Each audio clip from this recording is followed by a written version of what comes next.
Hi everyone, it's me Kevin. I am back with yet another video. So with the introduction of TNT now being independently owned and there being this new era of Neopets, there's been a huge influx of brand new players as well as a lot of people that have been returning to their older accounts. And with that, there's just a ton of questions around how do you make money in the current state? The economy is in shambles, everything costs like 50 million. How do you actually buy these things? And I don't really blame people for being confused. The game is not very newbie friendly anymore. And on top of that, there's just a lot of redesigns happening right now. There's been a lot of changes made in the recent past. So unless you're playing relatively often, it's hard to keep up and it's hard to understand what the new meta is. So with that said, I am a daily player and I have a lot of experience with making money on the site. So I'm going to go ahead and share with y'all how I make Neopoints in the game in 2023. And hopefully some of this is helpful. So the first thing I recommend for any new player is to always do your dailies. There are a ton you can find if you reference the Jellyneo page here with varying payouts for what you can get. Some with the highest potential payout are ones like Grave Danger and Fairy Caverns, which can give you a stamp worth over 50 million points.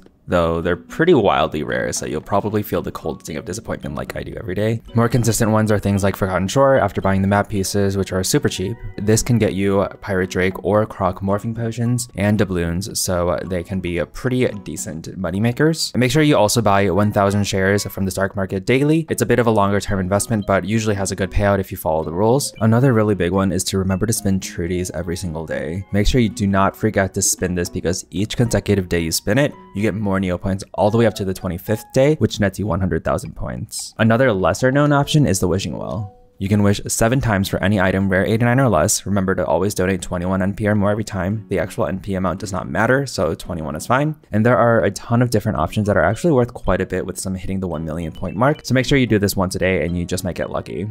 Lastly, if it's December, be sure to grab items from the advent calendar each day. Not only do you get a couple nice avatars, TNT has been placing some big items in there as a way to recirculate big ticket items, such as a sticky snowflake stamp, Candy Chan, Meowclops, and Talia doll. The next tip I would give is always participate in events. Neopets doesn't tend to have too many events, but there are usually at least a couple each year. The most consistent one that's annual at this point is the Altador Cup, which is a sports type event where you can join a team and play games to an unbearable degree, and that'll help you rank up, which ultimately leads your team to a quote-unquote victory. While ranking up, you can also gather points, which can be used in the prize shop. The last couple of years, TNT has been releasing items in the shop that have sold for like wild amounts. Thundersticks, which have seemingly been selling at 250 million points, and a background in the most recent one that is estimated at around 100 million points. These do take quite a bit of effort to get, but if you got a lot of time on your hands, it's probably the most consistent way to make a lot of points in one go. Additionally, TNT has had impromptu ones recently, like the promotional event called Fairy's Hope, where for a very minimal amount of effort, you were able to pick up things like the fairy paintbrush and other rare items that sell for millions. So be sure to always keep an eye on the news page to stay up to date with any current running events, since there are likely going to be at least a couple good rewards going after for every single event that comes around. Next up, we have Food Club. It's a gambling game where out of a group of pirates, you kind of guess who will eat the most food in a competition that day. Food Club is probably one of the easiest and most consistent ways people make their money nowadays. What makes this a crazy Neopoint engine is that the rewards scale with your account age, and since a lot of people are returning to accounts that are over a decade old, you tend to get a payout that's like in the hundreds of thousands each day.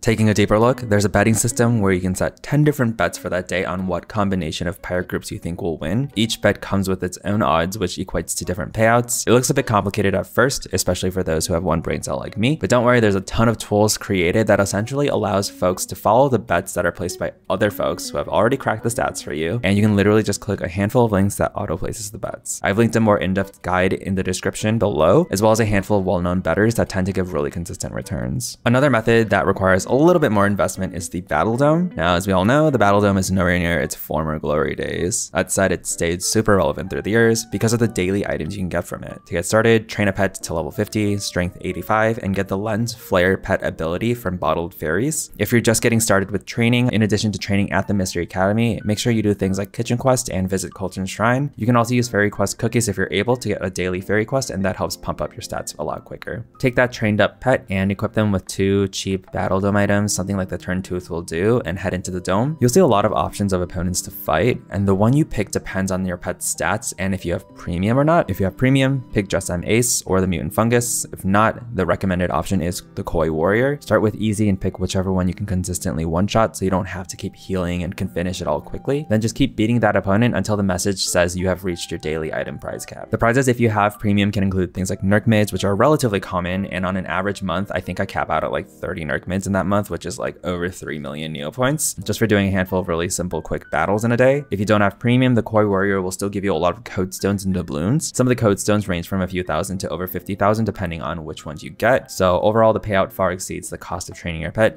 and by training your pet, you're kind of preparing them for other things, such as introducing yourself to the Battledome, preparing yourself for obelisk battles, which is a different part of the site that also has good rewards. So just something really good to kind of start yourself up on. Lastly, and this is probably the one that takes the longest time to get familiar with, is restocking. Restocking at its core is where you go to the basic Neopets stores and you purchase items for cheaper than their market value. This is one of the fastest ways experienced players make money outside of reselling, and it has a pretty high skill ceiling, so there's a lot of places to learn and grow. That said, it can also be quite punishing if you aren't really well versed in item prices, so it's really important that whichever shop you decide to main, you learn all about the valuable items that stock there.